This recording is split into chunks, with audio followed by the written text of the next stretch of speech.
Let me introduce our next speaker, so Patrick Todd from the University of Edinburgh. Patrick Todd is a Chancellor's Fellow Lecturer at the University of Edinburgh, and he's working in the fields of free will and moral responsibility, metaphysics, ethics, and philosophy of religion. He has recently published a number of papers on these topics in mind, ethics, and philosophy and phenomenological research, and he's currently working on the topic of moral standing. He hopes to turn again soon to the topic of the open future as well. But that will be for another occasion. Today he's going to present a talk about libertarianism and compatibilism, presenting them as different sides of the same overly optimistic coin. Yes. So some of the speakers at the conference have been talking about what you might think of as first-order views about the free will and responsibility debate. And I want to sort of take a step back and ask a question of why we get such divergent opinions about this topic and what sort of metaphysical or ethical commitments lead people to taking different positions on the free will issue. What I want to do is contrast two patterns of reasoning, both of which I think are objectionable, and both of which I think can be found in different places in the work of libertarians and also of compatibilists. My claim is definitely not that every libertarian reasons like this and every compatibilist reasons like this. That's clearly crazy. I want to just sort of identify some patterns of reasoning that I think are objectionable and see where we get from there. So I don't think every libertarian reasons this way, but certainly Peter Van Inwagen does because he tells us he does. And so here's how Peter Van Inwagen reasons. He says, hey, look, everyone, we're morally responsible, right? And he expects you to nod and say, yeah, I mean, that's obvious. We're morally responsible. It would be absurd to deny that we're morally responsible, right? I mean, come on. Okay, but then he writes this book called An Essay on Free Will, in which he convincingly shows, he thinks, and it's plausible, that premise 2, we are morally responsible only if we meet a libertarian indeterminist condition on being responsible, right? So that's incompatibilism. Premise 2 there is incompatibilism. So he tries to get you to agree, look, I mean, you can't really blame someone if what he or she does is determined by factors beyond his or her control, right? That's not fair. So, conclusion, we meet a libertarian indeterminist condition on being responsible, and so determinism is false, okay? It's a great argument in the sense that it's uncontroversially valid, right? It's got that going for it. But lots of people have not liked this argument. It has been controversial in lots of different ways. There are various different things you could say about it, but here's what I want to say about it. And what I say about it parallels what Mark Balaguer has also said about it. So here's what I want to say about this, is that the basic problem with this argument is that accepting premise 2 gives one a defeater for one's initially warranted belief in premise 1. Okay, and so there's no good argument from 1 together with 2 to 3. It's certainly a valid argument. I mean, 3 follows logically from the conjunction of 1 and 2. It's just that the problem is that once you accept premise 2, you've got a defeater for premise 1. And so this is a case of what some epistemologists call warrant transmission failure. Okay, so that's what I think is going on. Now, why do I say that? Well, the basic thought is this, is that, okay, I mean, when we're out with the philosophy room, say pre-theoretically, it does seem very plausible that we're morally responsible, right? But then Van Inwagen takes us into the philosophy room and convinces us that, in fact, moral responsibility is kind of hard to come by, right? It's metaphysically demanding. In fact, he thinks moral responsibility requires a substantive kind of indeterminism. And not just indeterminism somewhere or other, right? It's not just indeterminism maybe, in these experiments in some labs. It's some indeterminism kind of right around in here, in the brain, or some salient sort of form of indeterminism. And not just, again, any kind of indeterminism, a kind of indeterminism that might help to give us free will or explain why we're free. Okay? So now I've kind of gotten dragged into the philosophy room, and Van Inwagen has convinced me that that's required in order for us to be responsible. Now, it seems to me just what I'm going to call overly optimistic for me just to say, oh, wow, I didn't know that kind of indeterminism was going on up in my brain. Right? That seems a bit puzzling. so I'm morally responsible. I'm responsible only if there's this kind of salient form of maybe quantum chaos going on up in my brain. So there's some quantum chaos going on up in my brain. That just seems to be a little bit weird, right? That seems to be overly optimistic. Why do you get to... it's like the thought that the world sort of looks at the conditions of responsibility and sort of, make sure that they're met, right? But given naturalism, this sort of move seems to be overly optimistic. It seems to indicate a sort of moral faith of some kind in the universe that it's going to give us responsibility. So my claim is that given naturalism, and that's crucial, given naturalism, once you accept premise 2, you get what's called a defeater for premise 1. Now, my claim, crucially, is not that once you accept premise 2, you should deny premise 1. I'm not saying that once you accept incompatibilism, you should just right then, and just in virtue of that, say, oh, so we're not responsible. All I'm saying is that once you accept incompatibilism, you should just no longer believe that we are. You should be agnostic. You should say, God, I have no idea whether that kind of indeterminism is really going on. I have no idea whether that's actually how the world is. I sure hope it's that way. But if you ask me now whether I believe that it's that way, I don't know. So you should withhold on your belief in responsibility. Okay, so again, my suggestion is something like this, that when you reason to the truth of incompatibilism, you encounter a salient skeptical hypothesis, namely that the indeterminism required for moral responsibility in fact isn't really there. And I claim that your inability to speak against this hypothesis provides you with the defeater for your belief in responsibility. Now, my claim, crucially, is not that your inability to speak against just any skeptical hypothesis provides you with the defeater, but your inability to speak against a salient skeptical hypothesis. So it's not like I'm coming along and just saying, hey, well, you believe in free will, that you're free. Well, how do you know you're not, a brain in a vat? Or something like this. So I'm not raising to salient I'm not trying to bring up some intuitively irrelevant skeptical hypothesis. But my claim is that once you kind of get into this context in which, oh gosh, there's some indeterminism, some physical indeterminism required for free will and responsibility, then you encounter a salient skeptical hypothesis, namely that that's not there. And so at this stage, in order to be warranted in continuing on in your belief in free will, you've got to be able to speak against that salient, that skeptical hypothesis. Okay.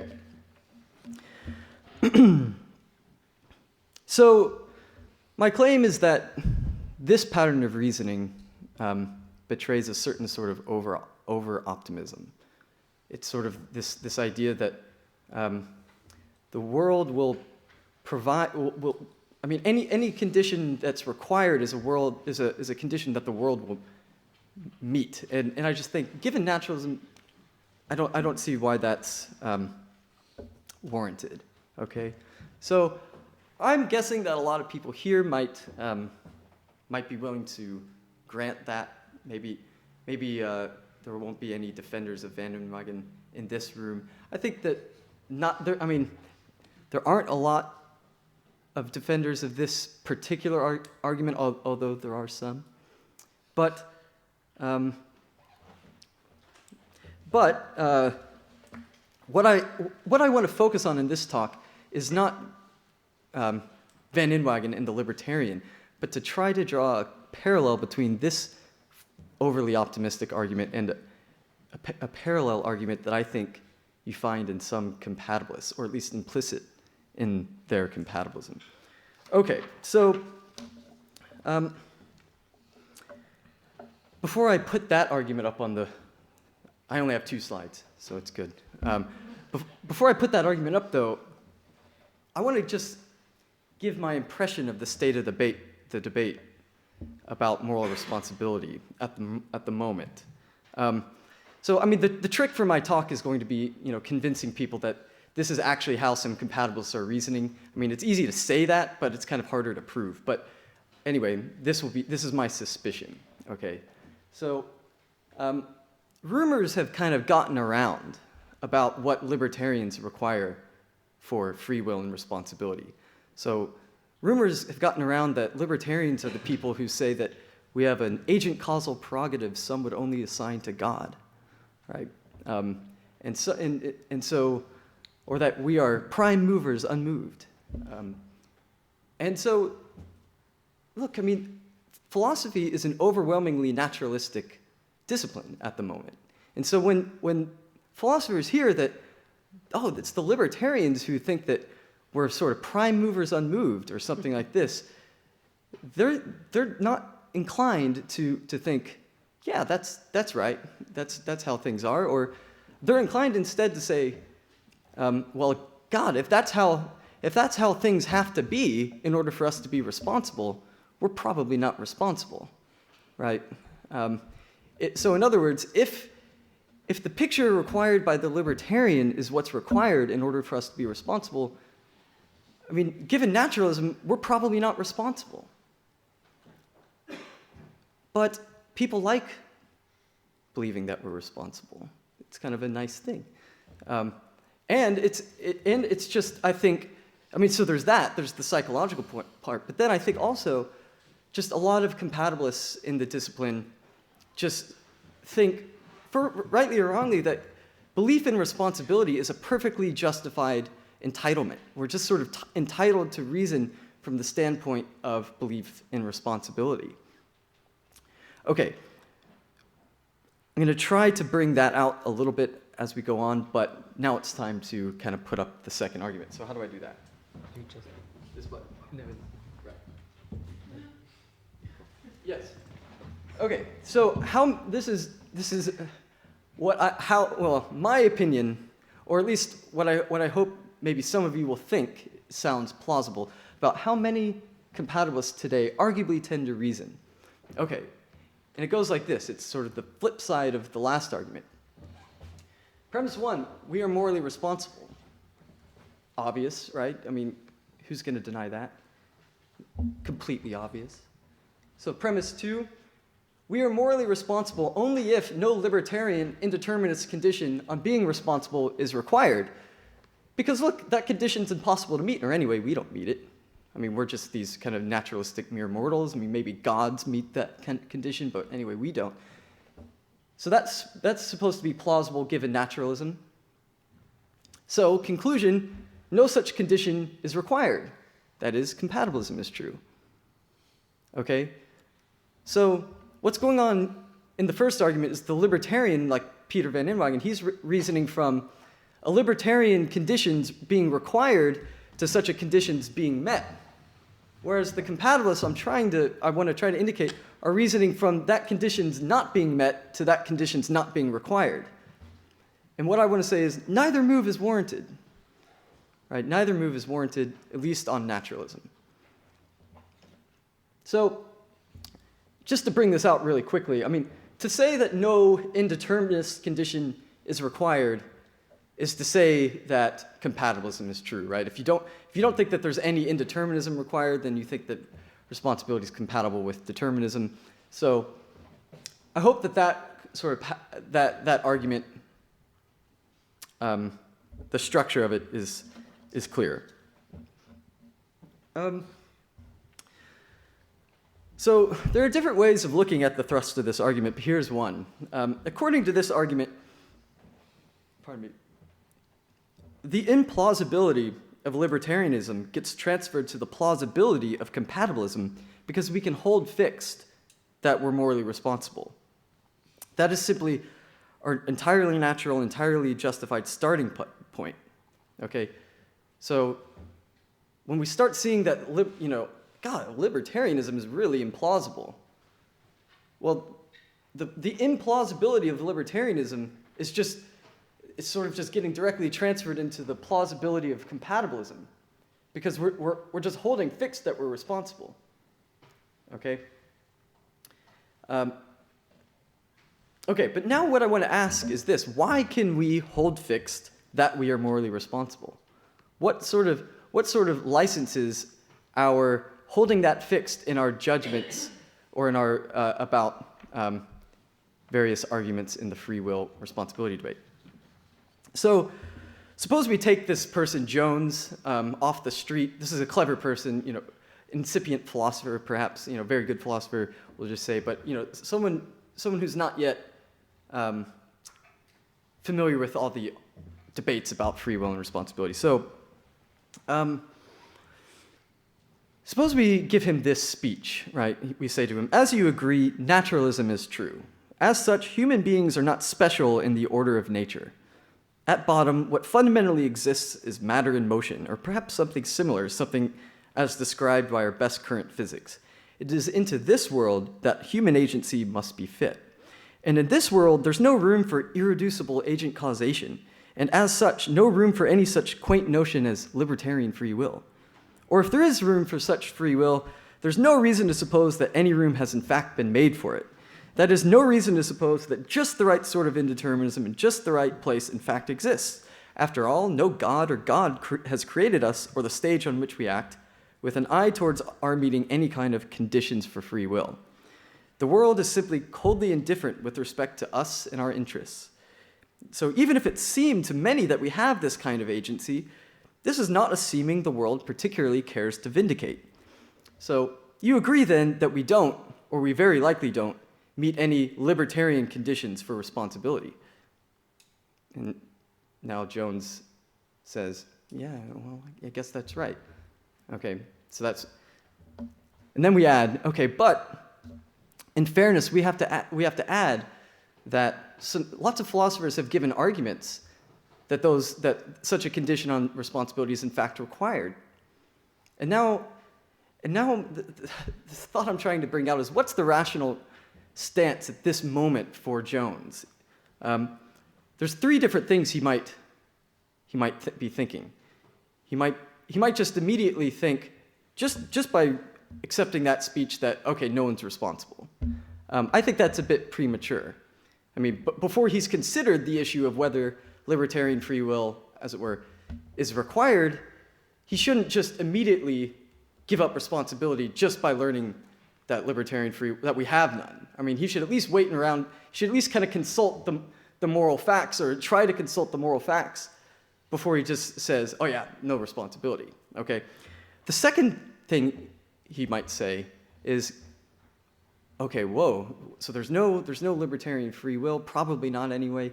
I hope libertarian free will isn't required for responsibility, right? I think that at this stage, at this dialectical moment, that's the response he ought to have.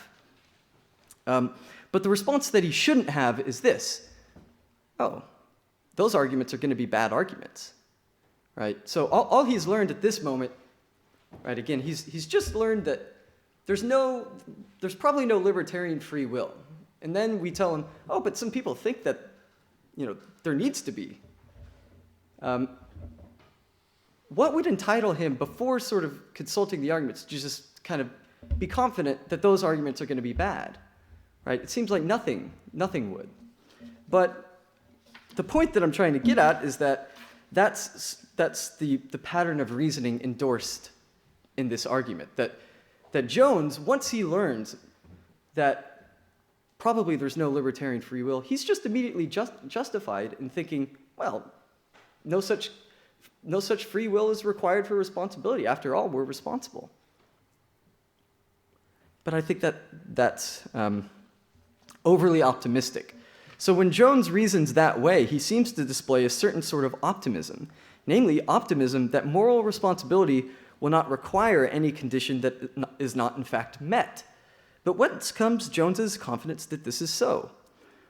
Okay, so now I want to just draw, hopefully, what I think is the parallel between these two arguments. And so the parallel is this, is that once we move from our judgments on the street into a naturalistic explanatory context in which very likely,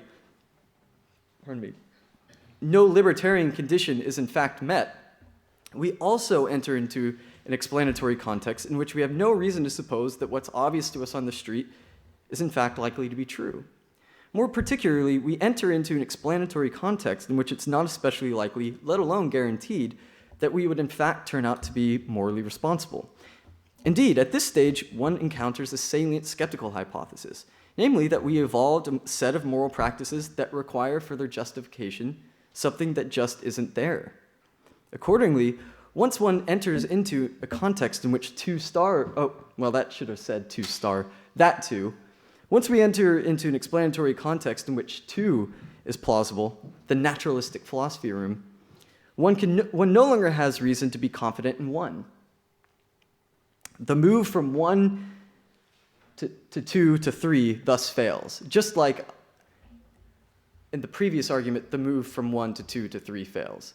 So my claim is once you kind of go into an explanatory context in which 2 is plausible, you no longer have reason to be confident in 1, and therefore the move from 1 to 2 to 3 fails. Okay, so the kind of sum of this part is this is kind of the thought. When we hear the rumors about the unlikely conditions libertarians think we have to meet, whereas we may have every right to mock them for thinking we meet those conditions, we have no right to mock them for thinking we have to. On the basis of the very naturalism on which one would mock their views that we meet those conditions, it shouldn't be at all surprising if we came to evolve a set of moral practices that in fact require that we meet them. Okay, so that's the claim at this stage. But so now I think probably what lots of people are thinking is, okay, well maybe that's a bad pattern of reasoning. So it'd be bad if compatibilists were reasoning that way. Well, are any compatibilists reasoning that way? Once you kind of point it out, there's a tendency to say, oh, I'm not reasoning that way. And I think it's hard to prove that anyone is, but I'm going to give a bit of sociological data about the profession, and then I'm going to give a few passages that seem to indicate that there is some of this going on. Okay, so the data is this. In this light, it's worth pausing to consider the following pieces of sociological data, the full interpretation of which lies beyond the scope of this paper. So in light of a recent survey of professional philosophers carried out by the Phil Papers team, Bourget and Chalmers identified some striking correlations between libertarianism and other philosophical commitments, some of the highest correlations identified in their survey.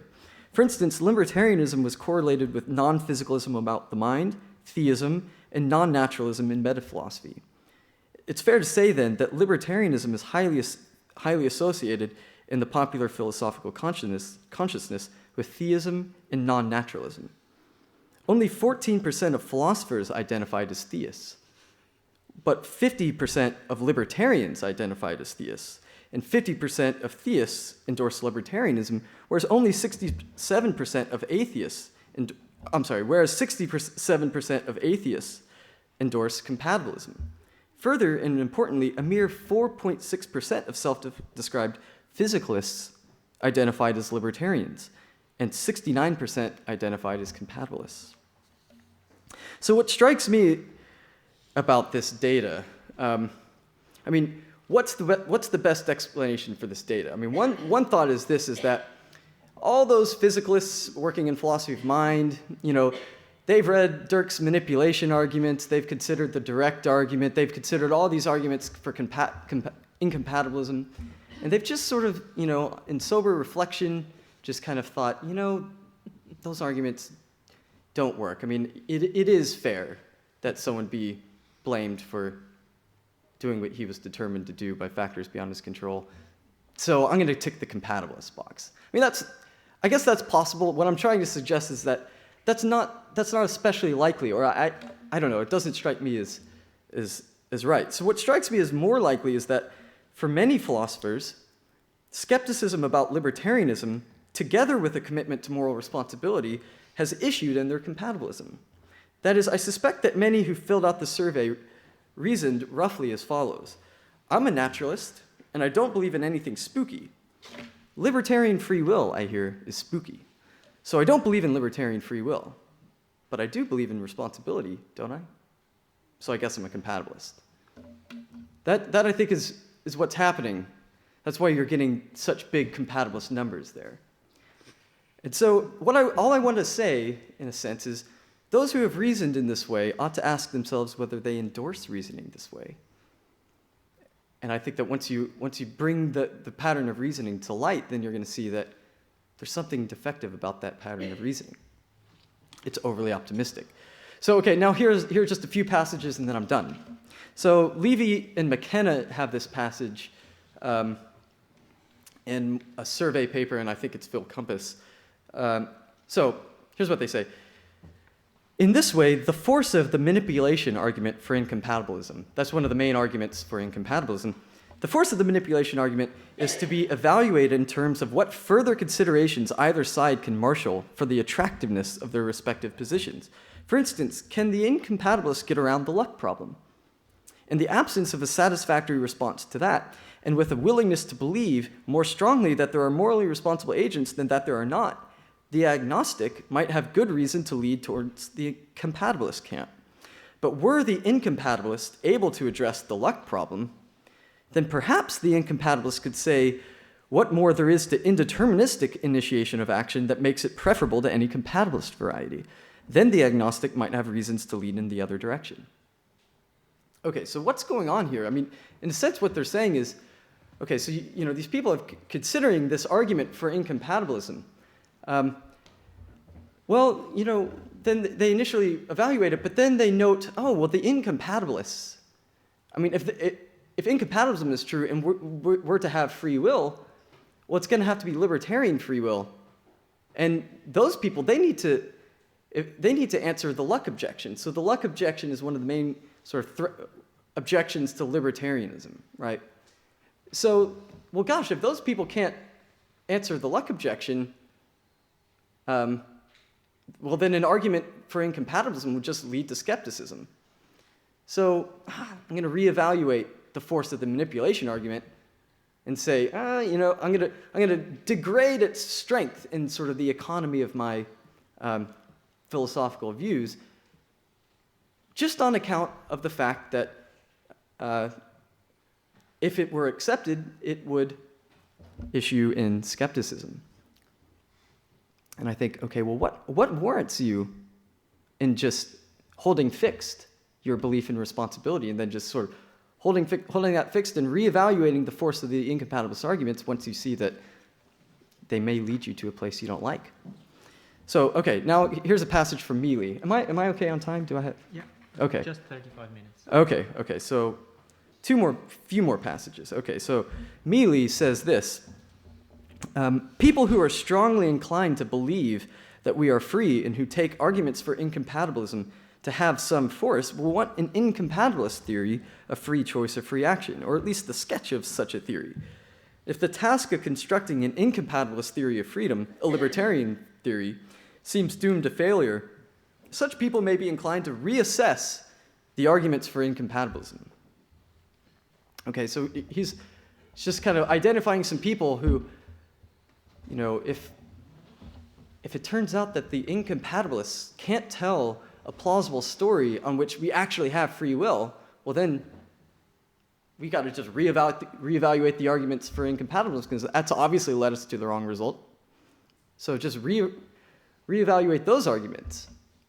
Now, in fairness to Mealy, he does say people who are strongly, not necessarily me, people who are strongly inclined to believe that we are free in this way. So there's some wiggle room there. However, 45 pages later, he says this: the initially most gripping arguments for compatibilism are those encompassing a sub-argument that appears to show that libertarianism is incoherent.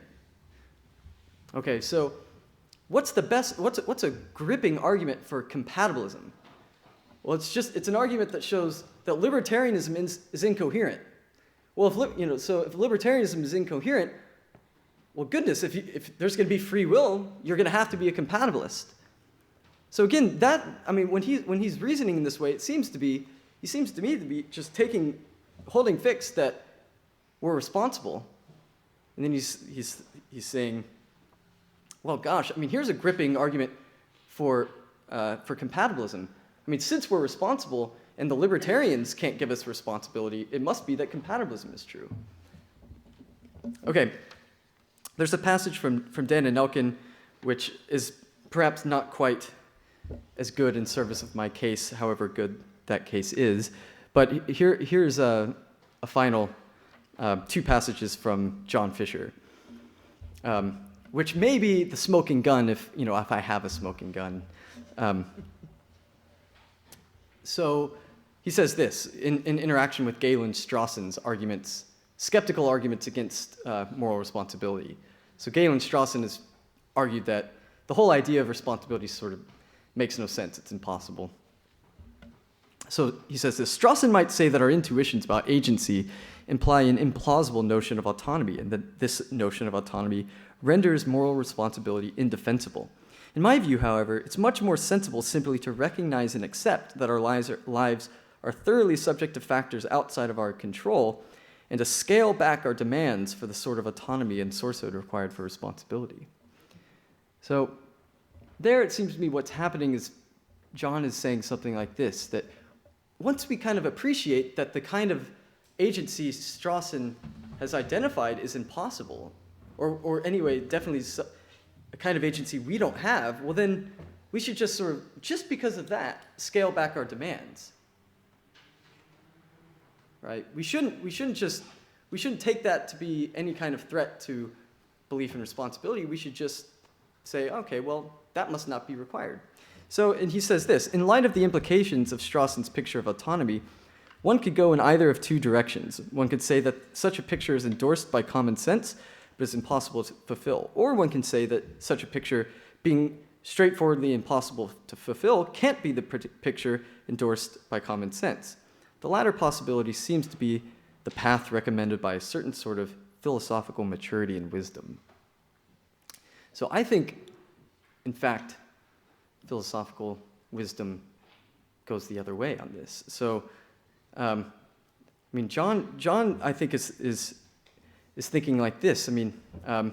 Once we discover that this isn't a condition we could meet, we thereby straight away can conclude that we don't have to meet it.